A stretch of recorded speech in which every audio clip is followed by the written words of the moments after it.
You're listening to The Pivot, brought to you by Globally News, where we discuss the leaders, states, networks, ideologies and technologies that are reshaping the world order. Visit our website at globally.news. That's globe, L-Y, .news.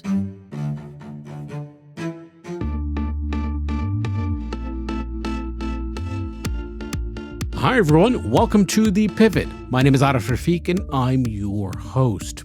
Since 2017, China has imprisoned more than 1 million Uyghur and other Turkic Muslims. The plight of these indigenous peoples is well documented, but nonetheless subject to much disinformation. After initially denying the mass internment of the Uyghurs, Beijing subsequently claimed that it placed them in vocational training centers and de-radicalization camps as part of a counterterrorism and poverty alleviation program. But leaked Chinese government documents and the reports of those who've been interned in these camps and have managed to escape China indicate something far more sinister: a systematic campaign to forcibly assimilate Uyghur Muslims into the dominant Han Chinese and communist atheist system. Many have called this an attempt at cultural genocide. In this episode, we'll take a deep look at the systems of coercion, surveillance, and collective punishment imposed on the Uyghurs. And we'll look at how you, the listener, may be consuming products, including clothing and electric vehicles, made in part through forced Uyghur labor. Our guest today is Nury Turkel, an Uyghur leader who was literally born in a re-education camp decades ago during the Cultural Revolution, and now tragically finds millions of his people scattered across China in these camps and forced labor sites. Mr. Turkel is an Uyghur American attorney, author, foreign policy expert, and human rights advocate. He's a commissioner with the U.S. Commission on International Religious Freedom, a senior fellow at the Hudson Institute, and a longtime leader and advisor to Uyghur diaspora groups. He's also the author of No Escape: The True Story of China's Genocide of the Uyghurs, which I highly recommend to you all. Click on the link in the show notes to find more information on his book.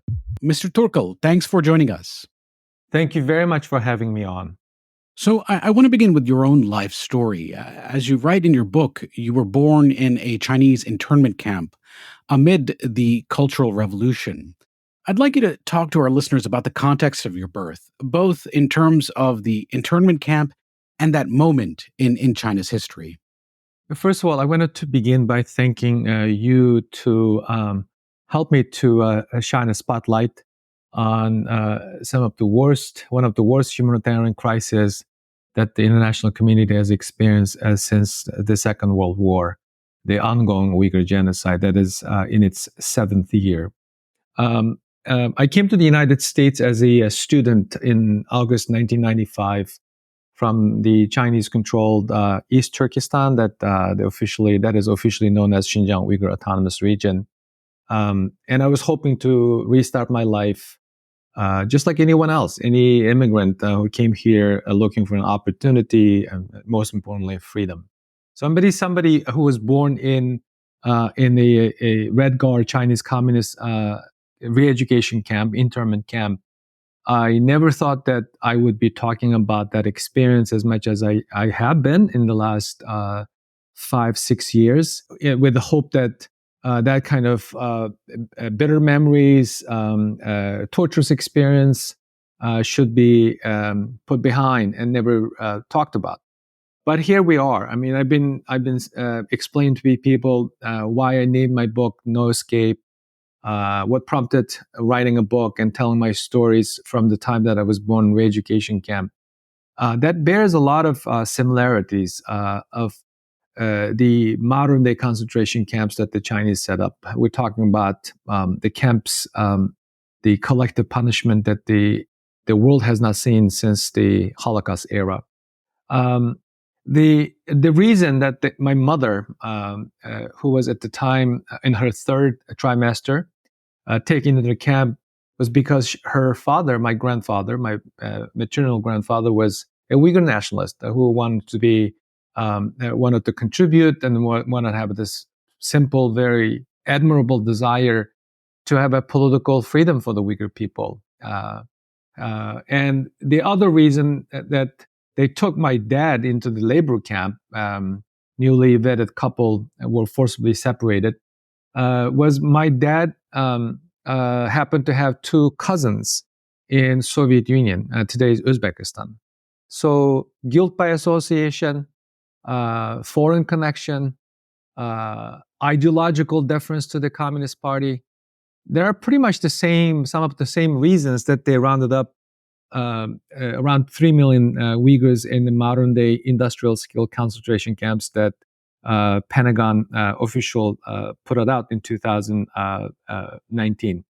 So she was, my mother was very uh, hopeful at the time that she will get released and deliver me in a normal, under normal circumstances.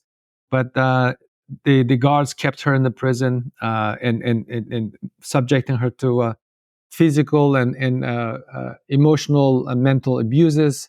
So she got injured during that time, and she gave birth to me in September 1970 while she was still injured, recovering from injuries, wearing a cast waist down. After I was born, we end up being still in the camp. So this was September 1970, and we both got released the following April. So that makes it that with that. So I end up spending my first several months of my life in the re-education camp with my mother. Because of that background, because of that upbringing, because of that experience, I always had this natural resentment against the ruling Chinese Communist Party. During my childhood, adolescence, even after I graduated from high school, went to the regional capital to study Chinese, and then the inland Chinese city to attend college. Right. And the Cultural Revolution was a particularly tyrannical period in China's history that swept up not just Uyghurs, but touched all peoples in China. And the Cultural Revolution lasted from 1966 to 1976. And over that 10-year period, hundreds of thousands, if not millions, were killed and cultural artifacts were destroyed. One of its key elements was the destruction of the four olds, old customs, cultures, habits, and ideas, especially religion. And so many mosques, monasteries, churches were destroyed. And a re-education through labor was a big feature of that era and remained in the Chinese system even after the Cultural Revolution. So after China opened up under Deng, maybe to a large extent it was used toward drug offenders and others. In 2013, the practice was banned supposedly, but it has effectively been revived in terms of in its use against the Uyghurs. So I'd like you to help our listeners understand the role these labor camps play in the Chinese totalitarian system in terms of both thought control and brainwashing. What is this idea of reform through labor camps? This is one of the main tools that the Chinese Communist Party has in its toolbox from that time. And you remind me something that I need to mention, that this genocide, the current re-education program that they call it, is essentially a new type of method on steroid with the same purpose as you perfectly articulated. This is against the Uyghurs' identity, the ideological and ethno-religious identities.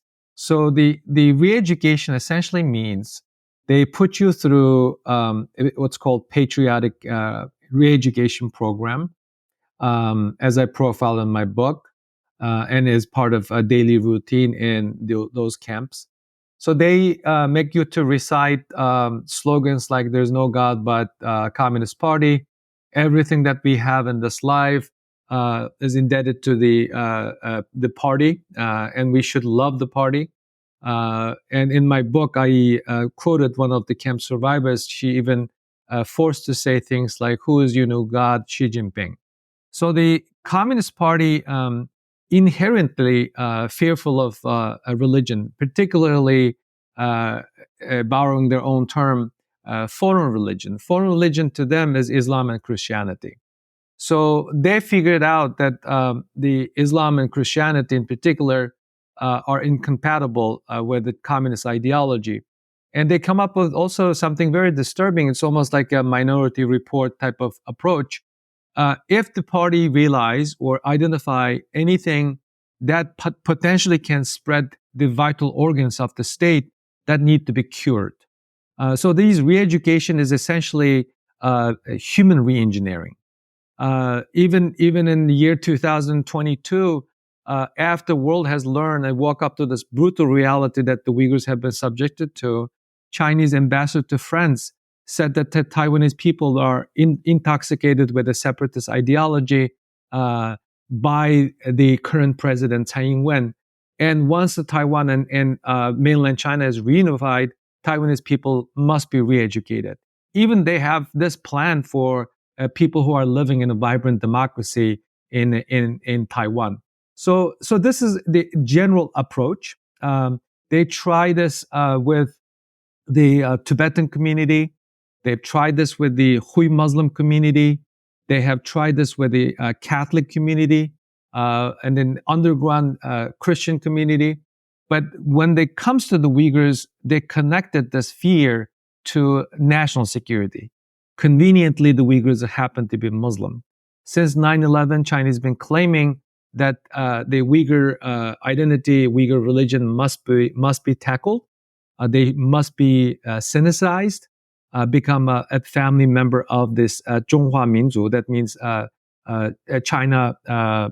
Chinese people.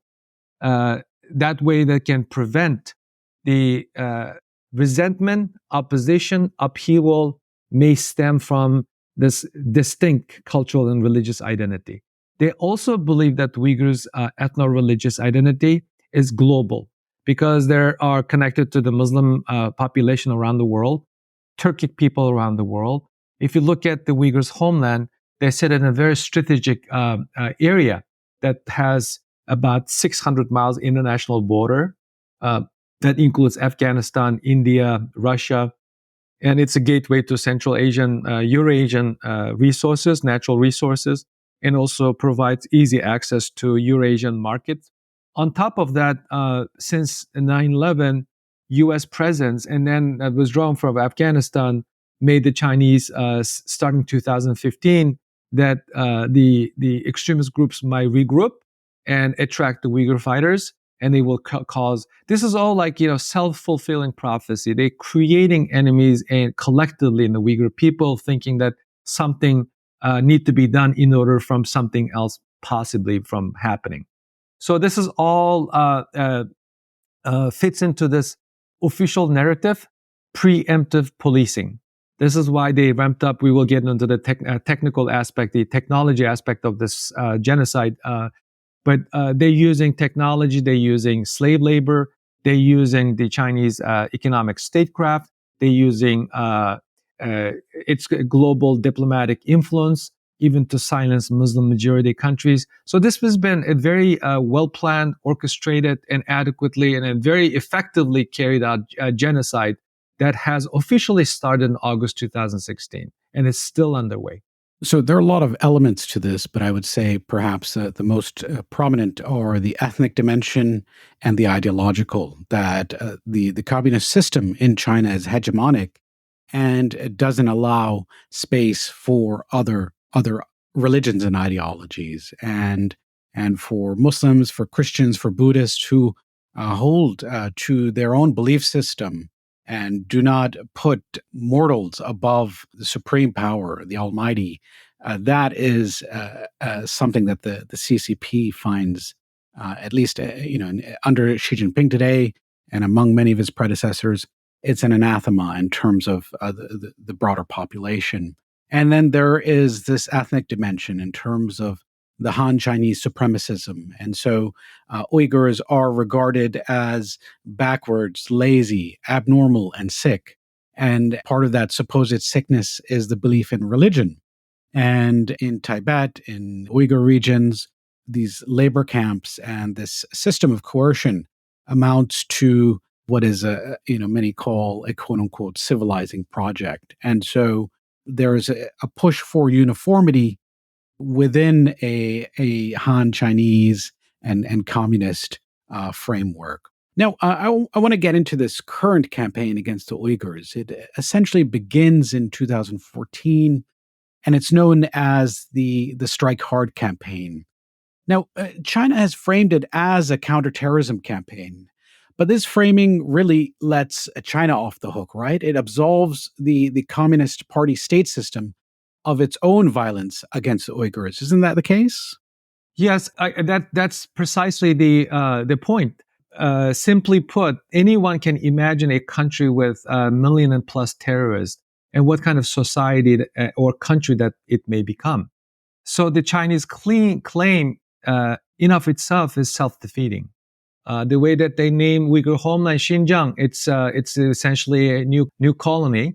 It demonstrated that it's a colonial power and occupying a landmass as big as the Western Europe, 4 times as of California. So they can say all those things to justify even claiming that they're fighting against three evil forces, and some of this is a kind of a hallmark of Shanghai Cooperation Organization that Russia and China initiated and becoming increasingly becoming important and big, a large organization with the admission of India into the fold.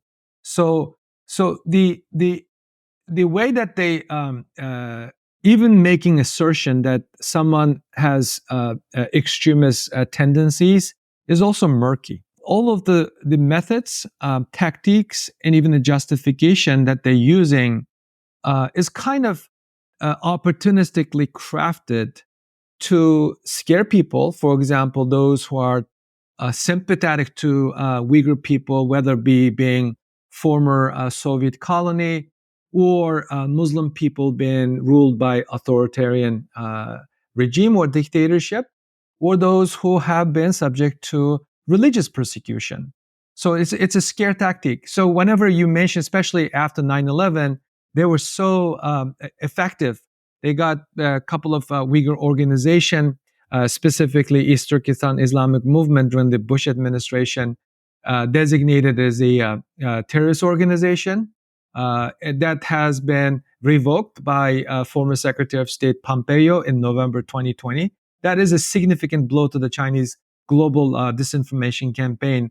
That it is repressive policies are aiming at fighting terrorism, which is a legitimate concern. And also, Secretary Blinken, to his credit, through a 60-minute interview, said United States government does not believe that believe in the same concept of terrorism as the Communist Party does. I'm paraphrasing his word that your listeners can go and listen.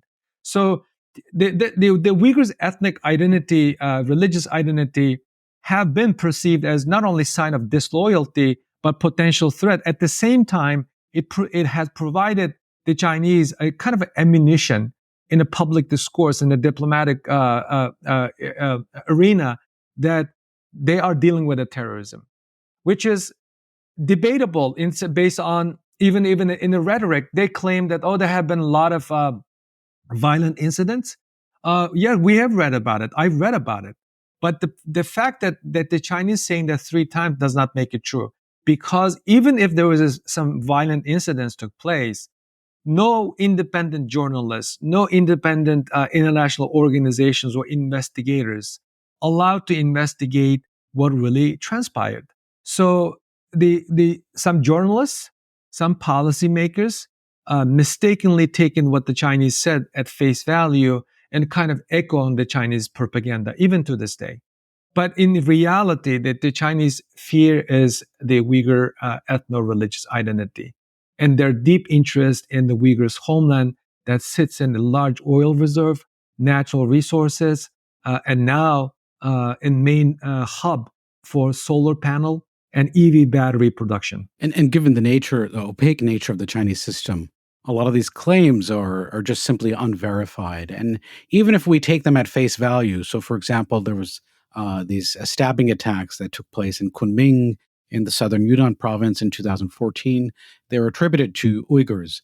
What the official Chinese narrative doesn't acknowledge is the fact that just months earlier, there were peaceful protests by Uyghurs that were crushed by Chinese police forces, and at least 15 Uyghurs were killed simply for protesting against the closure of a mosque and the arrest of an imam. And so, state violence in this most obvious form, and also in the general state of siege, is a big part of this picture. And so, in terms of discerning the truth of the matter, to simply look at let's say, what may be the symptoms of this problem is not a serious approach or a fair approach in terms of addressing a real solution. And so the official Chinese narrative is very self-serving. It paints themselves as victims and the Uyghurs as simply ungrateful and barbaric people. Now, this Strike Hard campaign is unlike anything that China has seen in decades. And the most horrifying aspect is the rounding up of more than 1 million Uyghurs and other Turkic Muslims into internment camps. But I'd like you to talk to us about the broader system that is established. They include these neighborhood watch committees, the Becoming Family programming. This is something that is truly totalitarian in nature, right? Absolutely. As you accurately pointed out, the CCP launched what's called Strike Hard campaign against violent terrorism. Their aim is to further systemizing restriction on the Uyghurs' civil liberties. Even back then, the Chinese already had a strict surveillance being put in place, monitoring every movement you make, every communication that you make. But in 2016, it got really ratcheted up under this person by the name Chen Quanguo, who was a Communist Party Communist Party secretary in Tibet. He got promoted and given this prestigious seat in the Chinese Politburo that essentially sets the agenda for the party, and giving him all the resources. And based on the New Yorker piece, A Future Story, he set up a command center in an old Soviet-style hotel, and living and working from that location, monitoring everything that is happening. And then in early 2017, he, with his directive, the local legislator put out something called de-extremification measures that essentially criminalize 48 behaviors, as Foreign Policy magazine translated and published, that includes adhering to a certain lifestyle, abstention from sex, alcohol, some, strictly adherent to Islamic and Muslim diet, and also preventing or even advising your children not to marry Han Chinese people, not to drink in public. That kind of very basic behaviors were folded into this punishable crime, 48 types of extremist behaviors. And then around that time, Xi Jinping himself, based on leaked documents, what's known as China cables, called for all-out struggle against terrorism, infiltration, separatism, and he used the terms such as organs of dictatorship and showing absolutely no mercy. And then his henchman, Chen Quanguo, that some people liken to Adolf Eichmann, and Chen himself has been sanctioned under the global Magnitsky sanction during the Trump administration. The Chen himself has actually said, round up everyone who should be rounded up.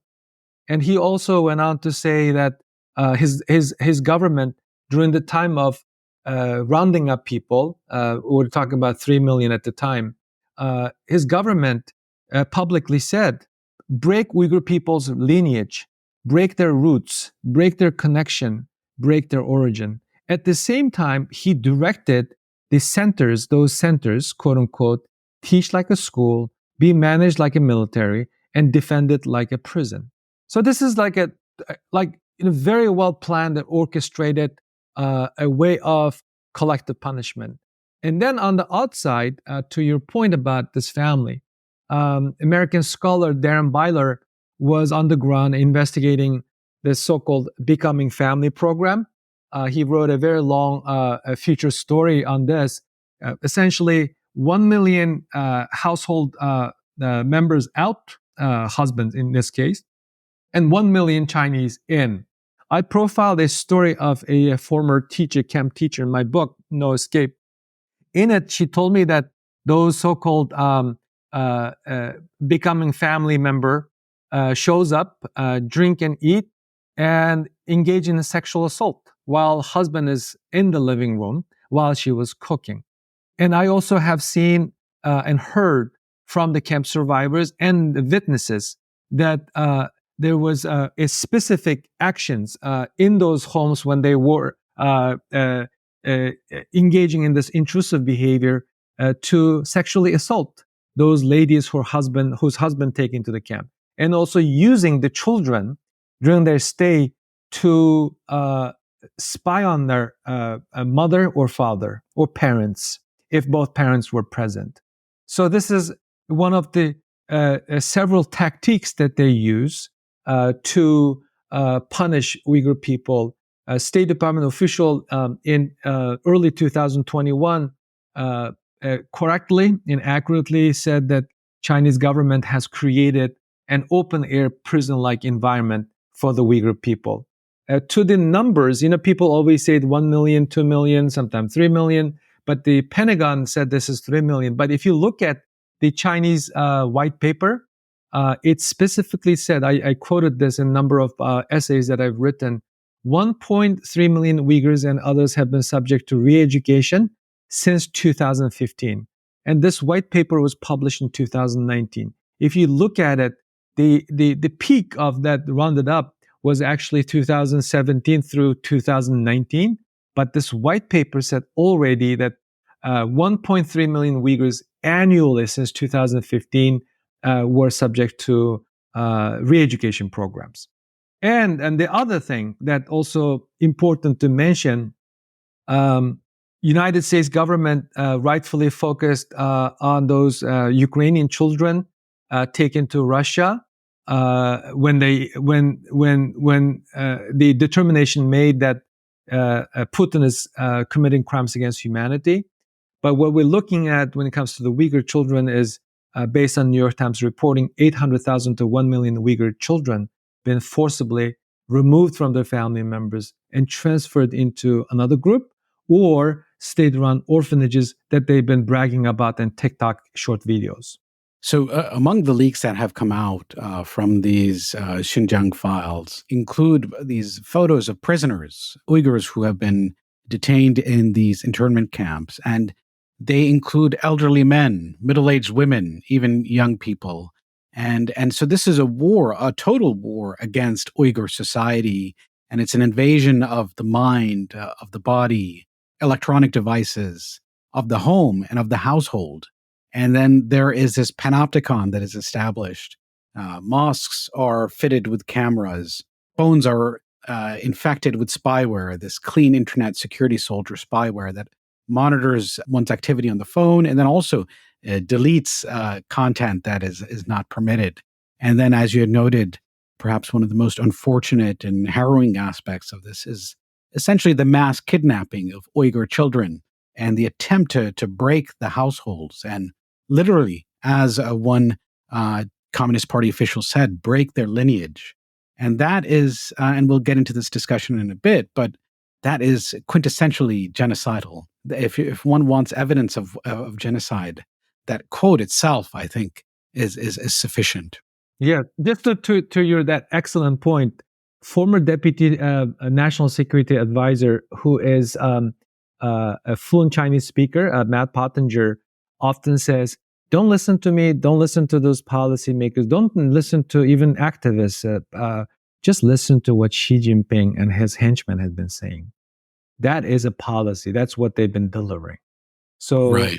It's not that difficult. Some governments hide, but when they hide their intentions or plans for other people, but Xi Jinping has been telegraphing publicly, quite comfortably. So every time when he delivers speech, there's some catchphrases, and he has managed to deliver them. And especially in terms of the domestic discourse, there's no diluting of any of the sort of, there's no real attempt to make it politically correct language. And so Chinese diplomats may try to water things down and frame it simply in counterterrorism terms when they engage Western actors, or even in the Muslim majority world. But I mean, there's a big reason why China fails at public diplomacy in many respects, especially in terms of trying to convince Western audiences because of this immense gulf between what it says at home and what it tries to say abroad. And it points towards how very different the Chinese system is and the rights of individuals in that society. The state and the party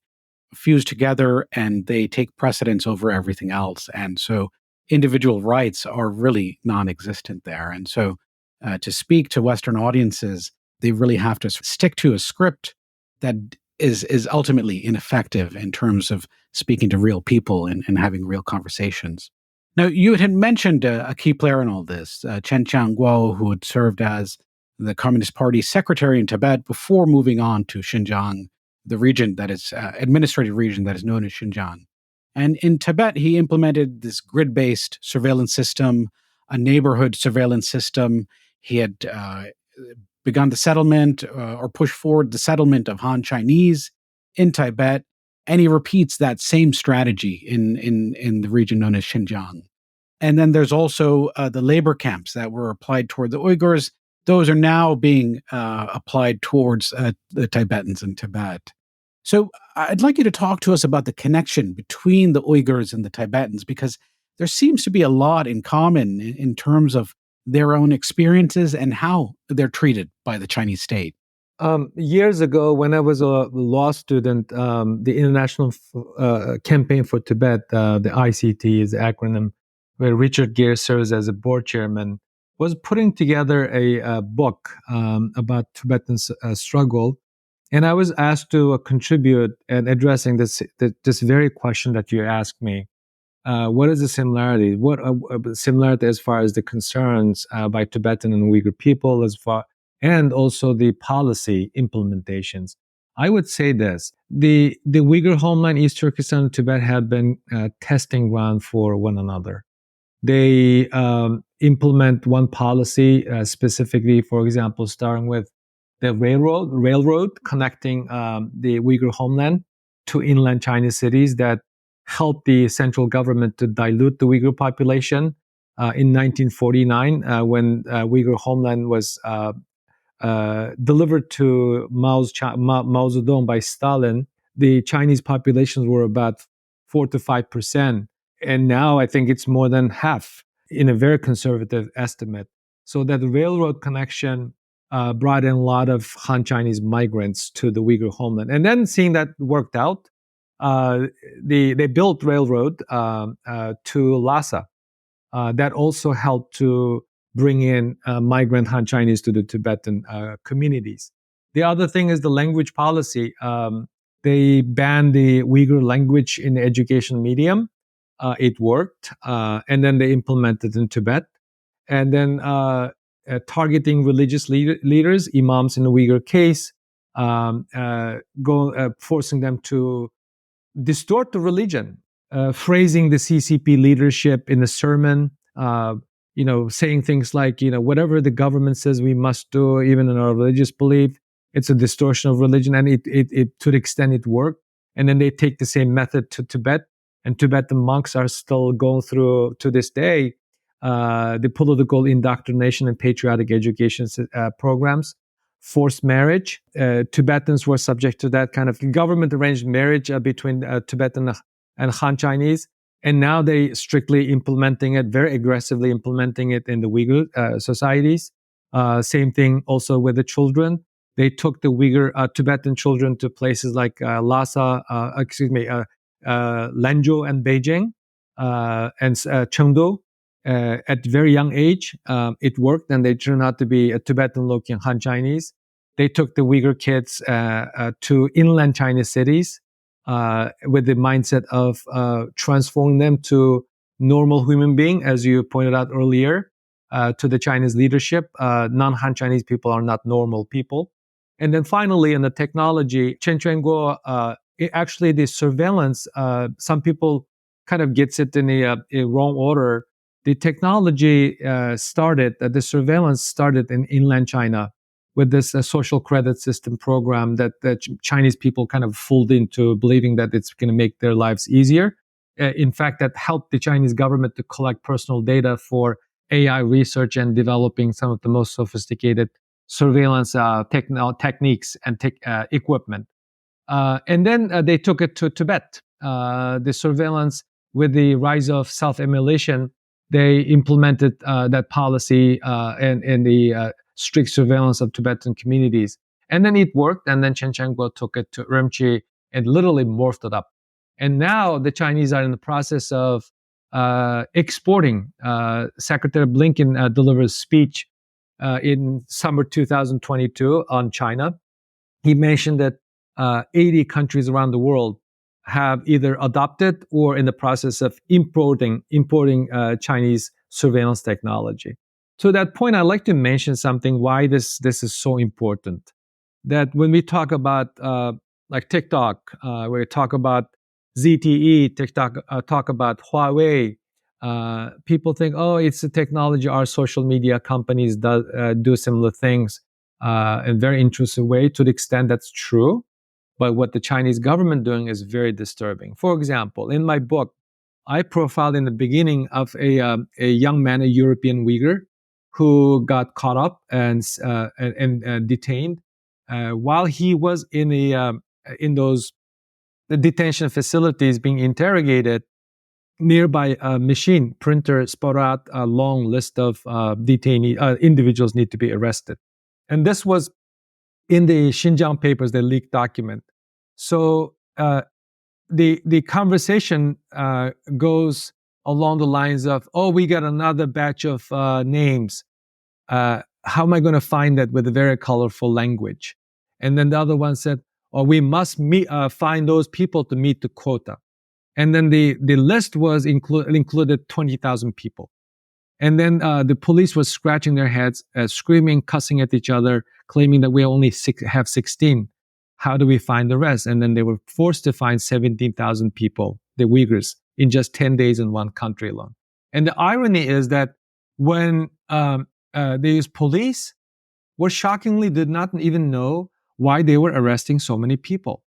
And later we find out that these are all done by AI algorithm. So it doesn't sound like a cartoonish, but those people caught off in an AI algorithm is because that's because what they said, how they communicated, what they shared in platforms like WeChat. In a app called Zappia, it's a Silicon Valley developed app that was designed to transfer or share religious materials like verses of Quran in Arabic. So the technology was a key player in initial process of rounding up people. And what is happening today?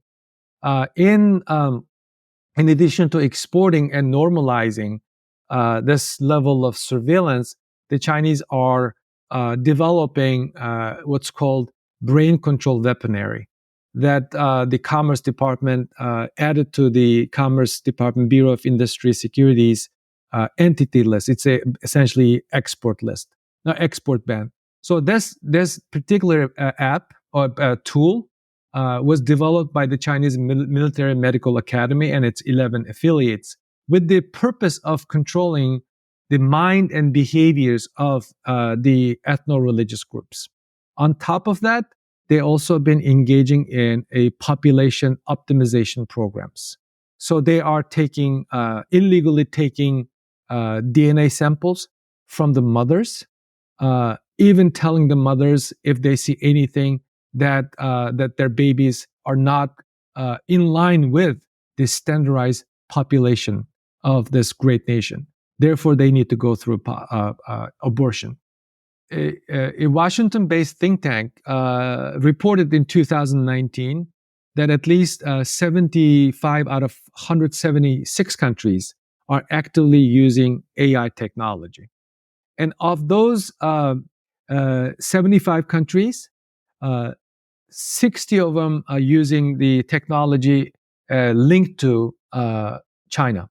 And 50 of them are supplied by Huawei that our government imposed export ban, which is a giant tech. There's no company like Huawei in the world, which is essentially The Chinese government claims that it's a private entity, but it's essentially a combination of Pentagon, FBI, CIA, NSA. There's no such a thing around the world. So they are pouring in a lot of money. They are actively, aggressively collecting personal data through those exportation of technology and equipment. They also have access to that host country's data system.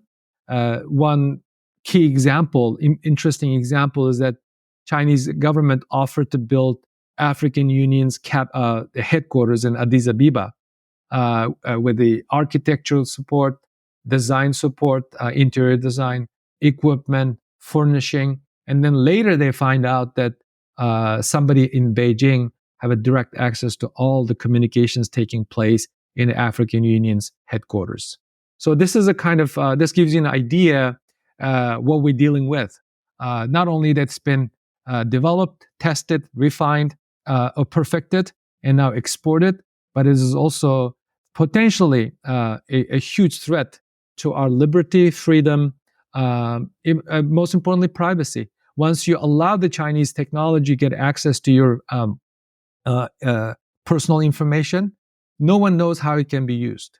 And personal information, data is essentially oil to engine when it comes to AI research. So it's we're in a very, very critical period. So when people talk about these concerns, I ask you to pay close attention, but because there's a serious concerns, threats against civil liberties, privacy, and democratic norms at home and abroad. Right. And surveillance capitalism is obviously a problem here, but surveillance state capitalism is a whole other ballgame. And it's far more dangerous in a totalitarian system where there are no individual rights, there are no checks and balances. And the Chinese system is literally says it wants to control minds and has taken clear action to do it. And now it has the technological capabilities to invade people's minds and find out what they're interested in, what they think, and what they believe in ways that are unprecedented in the history of man. And as you noted, what goes on in China doesn't stay in China. So Chinese officials often talk about how they don't want to interfere in the systems of other countries. We can debate whether that is the case, but they do export their technologies. And when those technologies are exported to other states that have a similar absence of restraint on how the state can investigate and violate the privacy of individuals, then that reflects a de facto spread of this kind of China model. Even if those countries, those ruling regimes, have their own reasons for using these technologies against their own citizens. And then, going back to the question of the Tibetans and the Uyghurs, what they also have in common is that, these are two communities. These are among the largest ethnic minorities in China, and they have a deep connection to their religion, and they live in regions that are far flung and quite large in geographical scope, and they have distinct identities and national aspirations. And so they're in many ways outliers in the Chinese state, and that was why there is this fierce campaign of forcible assimilation. Now, the United States government and many other Western governments have come to the assessment that China's treatment, its policy toward the Uyghurs since 2014, amounts to a campaign of genocide. Human Rights Watch and the United Nations term it crimes against humanity or potential crimes against humanity. I'd like you to detail how this Strike Hard campaign constitutes a genocide and what exactly is the end state that the Communist Party of China desires, let's say, 10, 20 years from now. I know that the word, G word, the genocide, has been invoked more often than not in the last few years in number of instances, starting from the Rohingya atrocities against Rohingya people, the Yazidis and the Uyghurs. The legal definition under the Genocide Convention specifically states that genocide occurs, specific acts are committed with the intent to destroy in whole or in part a national, ethnical, racial, or religious group. And that intent element can include conditions of life that are calculated to eventually destroy the group that has been targeted. So why do I mention the intent? Just like any criminal case, you have to present, or there has to be actus rea, the act, specific act, and mens rea, the intent element. So no one disputes the act that we have been seeing, reading, even United Nations under the leadership, United Nations Human Rights Council under the leadership of former Chilean president Michelle Bachelet recognizes the crimes against humanity. Crimes against humanity is actually, to the extent, legal a little bit more stronger than genocide because there's no a specific the acts through the court can be taken in a situation like this because China is not a party to any treaties like Rome Statute and all that. So they don't recognize international court. So it's very difficult. But when you look at specifically why this meets this requirement, essentially boils down to three things. One, the condition of life that are calculated to eventually destroy that Uyghur group, breaking the lineage, roots, and connection. And then the second element is the purposeful, deliberate prevention of natural population growth. According to the Chinese own statistics, that several scholars have written an extensive reports. Birth rate, natural birth rate in the Uyghur region, specifically in the heartland, Kashgar and Khotan. Kashgar is my place of birth, plummeted by 60% from during the period of 2015 and 2018. Across the region, the birth rate plummeted, falling nearly 24% in 2019 alone. And compared to nationwide decline, that is 4.2%, and 24% is much larger and significant drop. So that is a very important factor when initially the State Department looked at it, if this is the Chinese atrocities amounts to genocide. So that's one important factor, and this meets one of the key legal definitions of genocide. The third element is the separation of children. So based on Chinese government's own public documents and statements, they did separate it and remove the Uyghur children from their family members to inland Chinese cities and to Chinese families, to the state-run orphanages. And also something very, very disturbing that it is even hard to talk about today, that the violence against the marriageable Uyghur men and women, taking men to the camps, taking women to the prison when at their optimum age for having family, having children. So the forced labor is one of the key aspects of this genocide because of it is very carefully, and very cleverly designed way of separating men and women whom otherwise would establish families.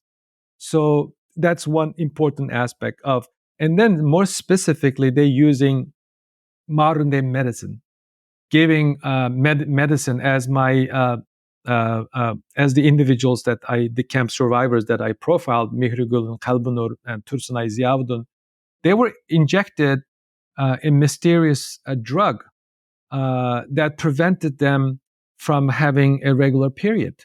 So these mysterious pills and injections given in the camp, and it's some of the most common practices. On Ambassador Samantha Power's first week on the job, I was asked to put together a meeting with her and Uyghur community. So I asked one of the camp survivors to come and talk to Ambassador Power, who is now the administrator for U.S. Agency for International Development. After we met, that meeting's supposed to be off the record. Samantha Power tweeted and says something along the lines of, so many women, Uyghur women, are not going to be mothers. The world cannot go on without mothers. That was the response from a meeting originally meant to be a private meeting. So, and then the male individuals also going through forced sterilization. So they're doing this through medicine, through incarceration, and most disturbingly, one of the individuals that I profile in my book, Kalbunur, a former camp instructor, told me that even though she's getting close to the age of 50, naturally not in a position, bar some miracle happening, that she could be able to conceive. And yet they force her to go through forced sterilization. So the evidence and also all of this information, it's not something that the United States government cooked up, where some ambitious journalists write a story telling sentimental reporting sentimental stories. This is all Chinese government open source provided information. And if you read the initial State Department statement that was made public in January 2021, it goes to very specific details, and much of them points to the Chinese source, the Chinese government's own bragging. They did the same thing about the camps as well. They even showed before and after images of places that they built that was independently verified through tech-savvy individuals. They also showed or published the procurement documents seeking companies to take part in this massive prison system that they're building. So everything has been out in the open. But what has not been so acceptable and to the extent disgraceful is that one out of 156 countries that are signatories to the 1948 Genocide Convention, only 10 governments and parliaments have formally recognized this as genocide. The definition, a legal definition, is provided under the Article 2 of the Genocide Convention, but the Article 1 is equally important. That specifically mandates that the signatories need to call it out, stop it, and punish. So those significant enough number of countries have not even been able to fulfill their treaty obligation at bare minimum, to call it out. We're not at the stage of punishing, but we're at the stage of stopping still. Because it has been only few democratic countries, that includes Taiwan. Taiwan has been pointing gun at them for decades by CCP government in Beijing.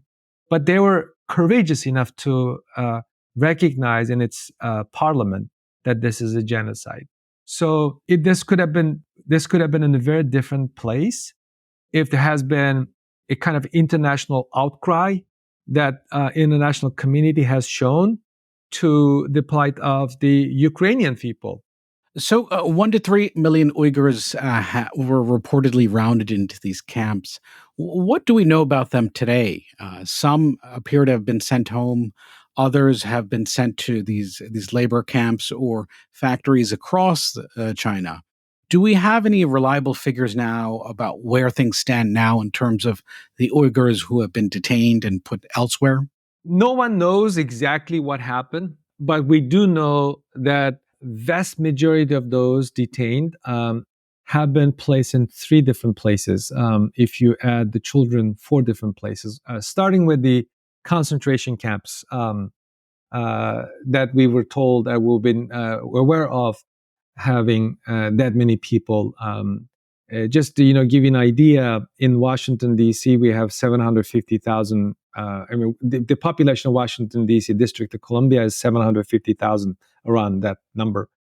But if you just look at the 3 million, it's literally 4 times the size of D.C. population are gone into those camps. So after they initially rounding up that many people, so they looked at those have a serious ideological problems that includes authors, publishers, religious leaders, influential thought leaders, social elites. They are sending them to prison camps that includes family members of American citizens, specifically some of those journalists who work at the Radio Free Asia and whose family members been detained because of their social influence and academic accomplishments and being sent to the prison camps. That includes doctors as well.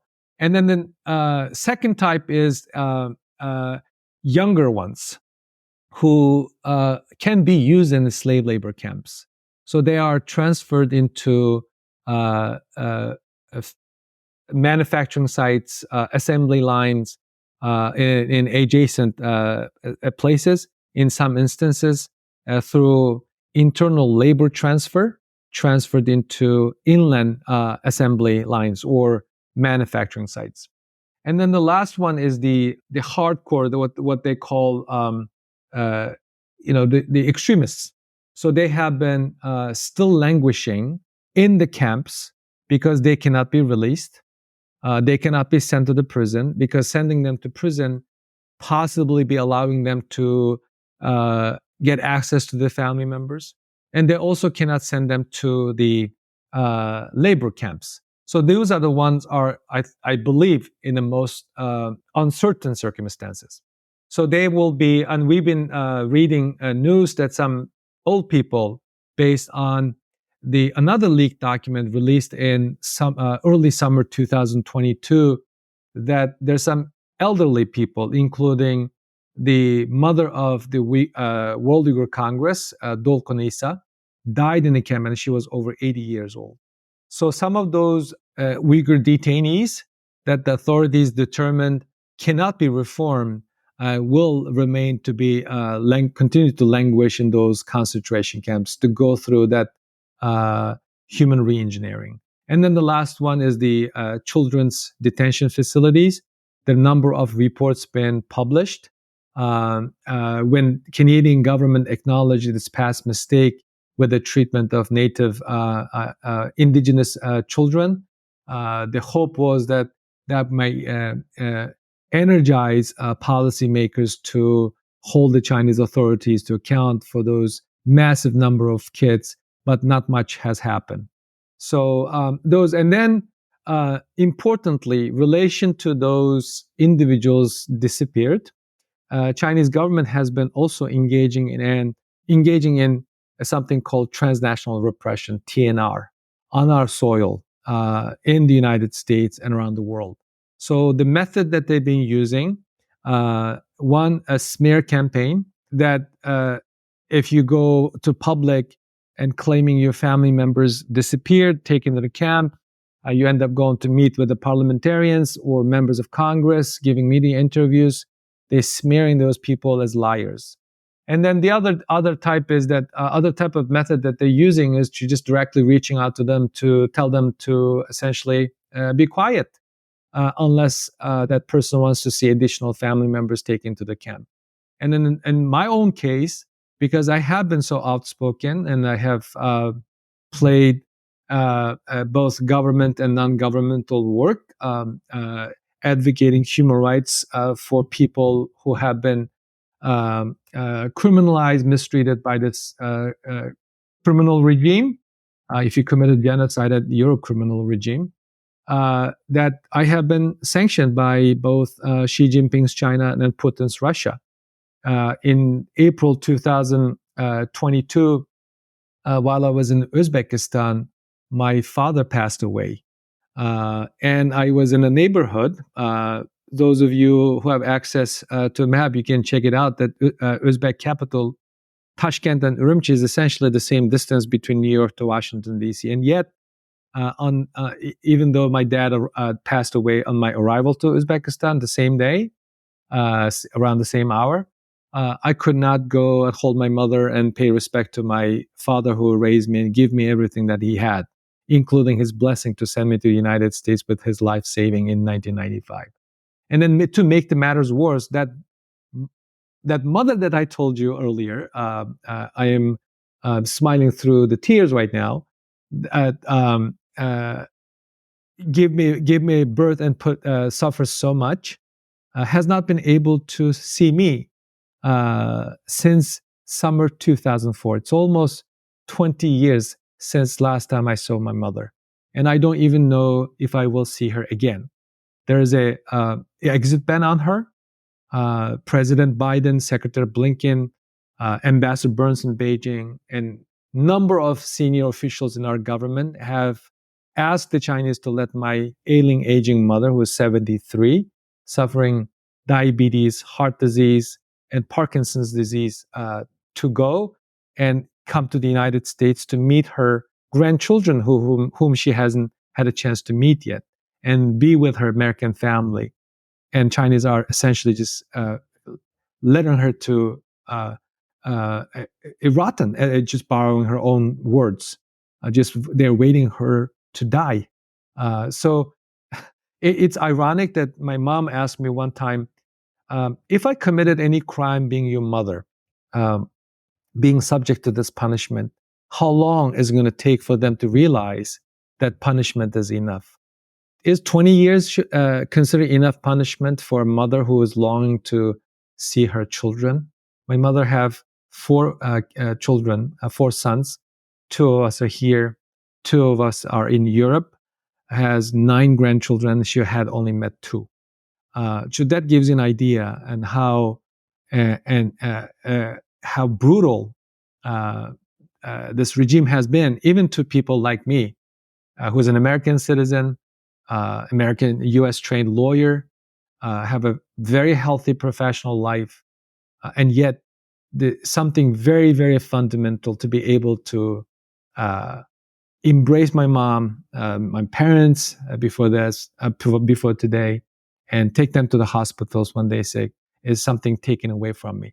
The entire Uyghur community, it makes me very, very upset to say even the level of harm that the regime caused to Uyghur families, including my own, is irreversible. The family time that they have taken from us, including those who have been taken to the camp, including those who live in the same city but cannot see each other. One is in one camp, the other is in another camp. Just like my dad was in a labor camp, my mom and I were in the re-education camp when I was born. This enforced family separation on a massive scale is simply intolerable. So the entire Uyghur community has been going through collective trauma. And the Chinese state is a state that separates families. It is a state that does not forgive. And for you and for your own family, it has been so cruel. And in your case, you've experienced that cruelty even before you came into this world. And so it certainly says something about your own relationship with that state. And you know, if this is a government or a country that wants to supposedly have harmony between all its peoples, this is absolutely the opposite approach that it should be taking. And, you know, on the subject of the elder folks who have been caught in this net, this wide net that the Chinese state has cast, there was a 96-year-old Imam, Abidin Damalam, who just in February died in prison. A 96-year-old man has no business being in prison. He's no threat to society. But I think what it points towards is what you had suggested earlier. There are a lot of these individuals who the Communist Party feels they can't afford to let out because they may be able to speak.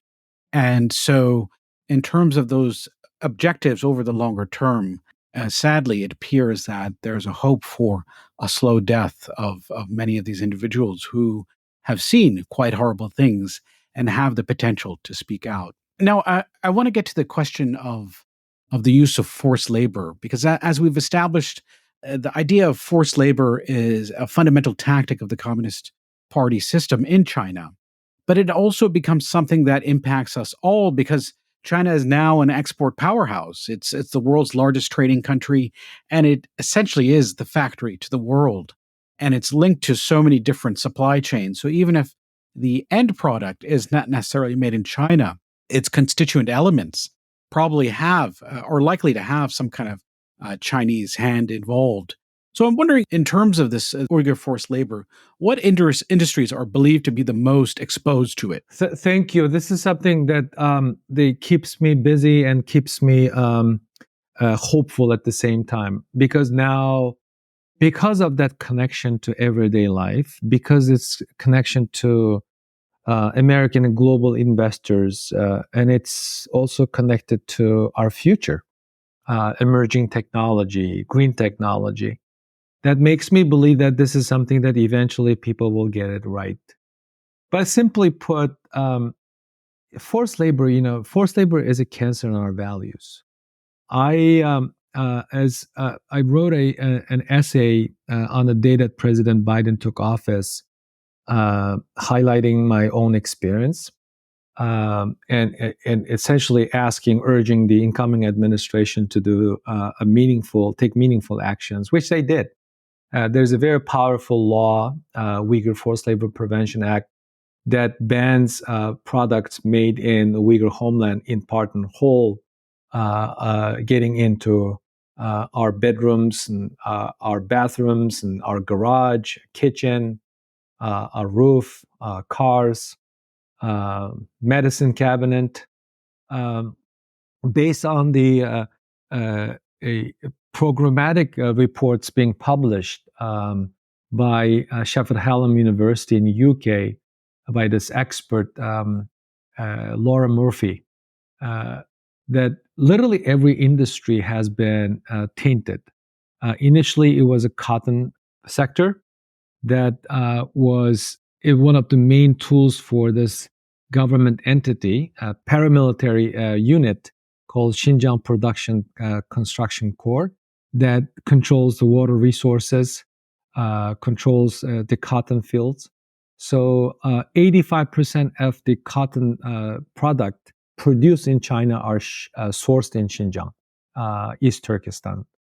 25% of the world's cotton supply are sourced in the Uyghur homeland. That gives you an idea how much that the global consumers that use cotton products have become dependent on products produced by modern day slaves or fellow human beings who have been subject to this exercise. So this is a state a system of race-based slavery program that the Chinese manufacturers, Chinese business owners can order the government to help them to get Uyghur workers. I've seen the advertisements who were forced to advertisement by the Chinese businesses, um, essentially saying things like, "I need a minority workers in batches of 100 to work in factories in eastern China." And there was also, I've seen the advertisement in it. The promise was made by the government to the businesses, saying that um, the the transferred workers will be trained with a semi-military style discipline. They will come with a police minder and to prevent any troubles. And then, interestingly enough, the ads also offer guarantee that the workers will not be job hopping and will not be allowed to leave. So these are the things that initially start with the cotton and then the agricultural product. The second most heavily affected sector is construction materials, flooring materials, the cabinets, and then the third one is the pharmaceutical or PPEs. Uh, in the midst of pandemic, New York Times published a feature story profiling Uyghur workers making masks for global community to save lives. Later, we find out that the Uyghurs also been used in a pharmaceutical sector, making medicine. So this is part of the reason that the struggle to stop this modern day slavery is part of the securing critical supplies effort. And then the automobile industry. Automobile industry has also been implicated. and electronics, the memory chips, fancy dashboards, tires, leather seats, all of it believed to be reportedly made with Uyghur slave labor. So the oldest on top of all of this, the one piece of information that need to be reminded when you were approached by those companies that offered to install solar panels, you need to ask them if that solar panels are imported from China. If it's imported from China, that the chances of them being made with the Uyghur slave labor is quite high, and there's a documented evidence for it. So just in summary, the supply chain, garment, solar, PVCs, agricultural, automobile parts, and the emerging technologies. So those are the things have been in the news a lot, and there have been documented evidence that slave labor has been used. Yeah, and so it depends on which country you're in, but potentially the tomato in your ketchup, the cotton in your clothing, the aluminum in your car, the polysilicon in your solar panels, all of these could have been produced in some shape or form using Uyghur forced labor. And a lot of this is due to joint ventures that auto manufacturers like Volkswagen have with Chinese companies like SAIC. I even recall a couple of years back, Muji, which is a Japanese apparel company, was actually advertising its use of Xinjiang cotton.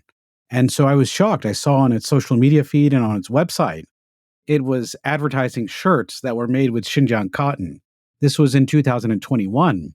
And so this is well after this genocidal campaign became known to the world. But it goes to show the power of the Chinese market as well, because Muji sells clothing not just in Japan, in the US, and in Europe, but also in China. And so a lot of these companies have kowtowed to China by virtue of not just its power as a manufacturer and source of materials, but also as a market.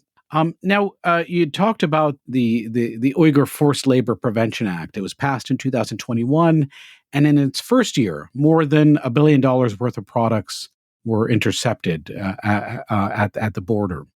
I'm wondering, in your view, is there more that can be done to prevent the entry of products and material that are the byproducts of Uyghur forced labor, at least in terms of the U.S.? Is there more that can be done? Absolutely. Starting with the consumers, since we're talking to a listener of your program, the consumers have, in my own perspective, immeasurable power. When we stop buying those products, like my son, at the time, 4 years old, we're walking by Nike store. I told him that I cannot buy a soccer jersey for him, and he didn't understand, and explained to him over and over. Now he doesn't ask me to take him to Nike store. He's 7.5, but things as simple as that. I personally stopped buying my work clothes from Hugo Boss. There was a story written about it, and I did not know that Hugo Boss was a company making Nazi uniform during the Second World War. And I would not purchase Volkswagen. They have been just been tone deaf. I personally have sounded alarm since 2019 when I delivered a keynote at the Oslo Freedom Forum, showing the picture of then a CEO of Volkswagen.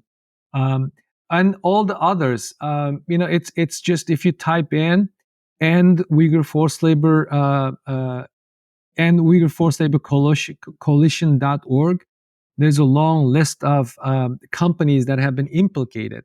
Oddly enough, they cannot go out in public saying that if they have done anything right to rectify the situation. H&M did it, and then they got hammered. And also, when Nike said we will stop sourcing from Xinjiang, there was an orchestrated attack on the company that forced them to take down that pledge. So unless we consumers start getting this message to the corporate executives, investors, corporate board members, it is very difficult to force them to do the right thing.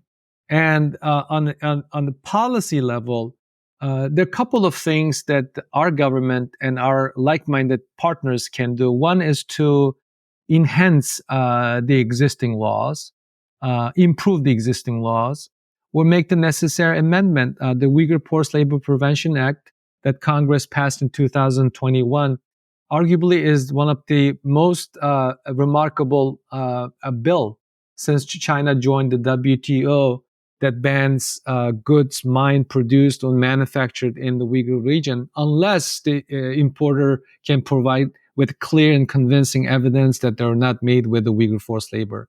The beautiful law, it's a very powerful law that actually making a lot of companies to look into their supplier, the sourcing companies, but that has not been addressing the problem. In order to make this law more, make this law stronger, and achieve adequate implementation, we need to add criminal consequences. Forced labor is a crime. It is an international crime. It's a corruption. We have forced labor, Foreign Corrupt Practices Act that goes after corrupt business practices, bribery in a corporate environment.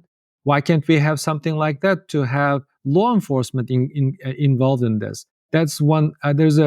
This idea gained traction. I shared this idea in my testimony in Congress March 2023 last year before the CCP Select Committee, bipartisan committee. And also the other thing that need to do is we need to have our like-minded governments in Asia, Japan, Australia, Korea, and in the European Union to have a harmonized approach. You're perfectly right that Muji and Unique Law are two Japanese companies been implicated, and I think they're still in business, still doing business with the questionable Chinese suppliers. Some of the electronics owned by the Asian companies are still doing business.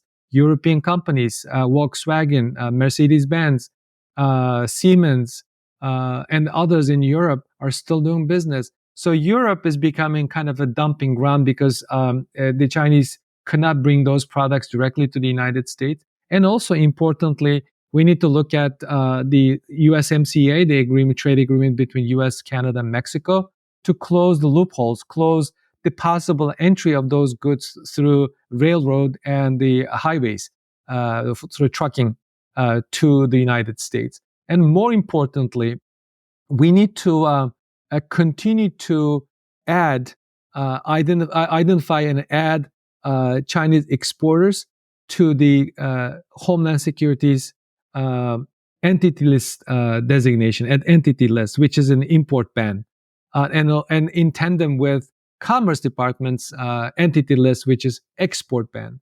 And finally, and this is very important, we need to pressure our investors from continuing to invest in our own demise.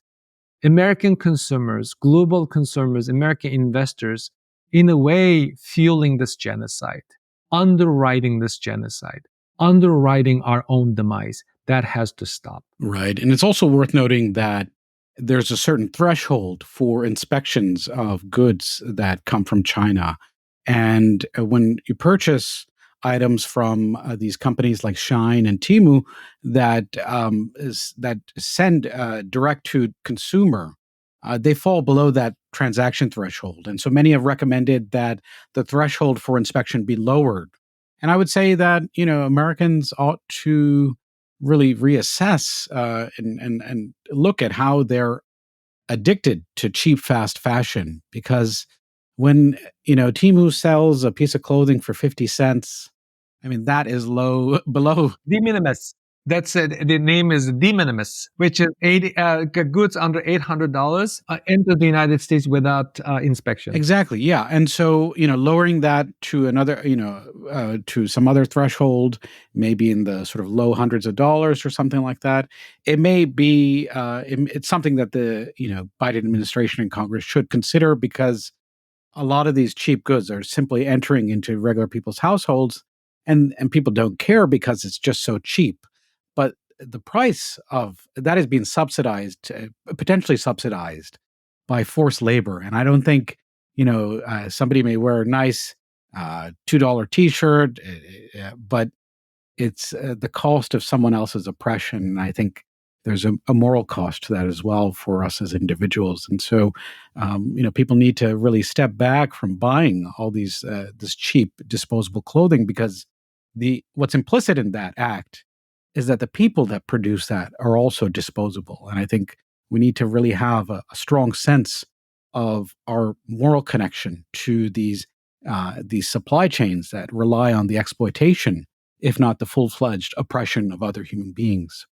Now, a final question. As someone who is literally combating a superpower in terms of trying to maintain a connection with your own family and also resisting this horrific campaign against your people, what is it that keeps you going? Thank you very much. This is I really appreciate you asking me this question. We talked about a lot of dark, grim. I painted a grim picture, and I apologize for your listeners if they end up listening to this late at night. It's very concerning. It's very a grim reality, brutal reality that we've been dealing with. But what motivates me today, every day? Actually, the answer is quite simple: a sense of responsibility that history requires all of us, including myself, to take up. We live in a peculiar period. Every day we're hearing horrible stories, horrible news coming from all over the world. It seems like the world is on fire. And we have to take up some responsibility and show up and fulfill our own moral and professional obligations. Personally, I don't want to see my children and the others to go through a similar experience that as I have. Every well-lived life must work to better the world for future generations. It's a very futuristic concern for me. Over the years, I have had the opportunity to meet heads of states, prime ministers, cabinet secretaries, members of Congress, luminaries, and I even shared the stage with some of them, and I helped to pass laws, visited a lot of places. I travel around the world, and I get inspired by those support, including being able to speak to the listeners through this program today. So all of it boils down to one simple word: hope. I recently learned that some wise author said the hope is a discipline. So, and also before this, I always reminded myself a wise word of late Senator John McCain. He often said that the hope is the best weapon against oppression. So it's very difficult to speak up in the situation that I find myself. And specifically when you deal with this kind of brutal regime, the gratification is that we've made so much progress from nothing to even being able to pass laws. It's been horrible, and it's been very, very, very painful, to say the least. And because of that hope, that I keep myself up every day, and I always speak up, even at a very heavy personal and professional cost. I have no choice but to continue to speak up. And that was Nury Turkel of the U.S. Commission on International Religious Freedom. Please subscribe to our show on your platform of choice, and thank you for tuning in.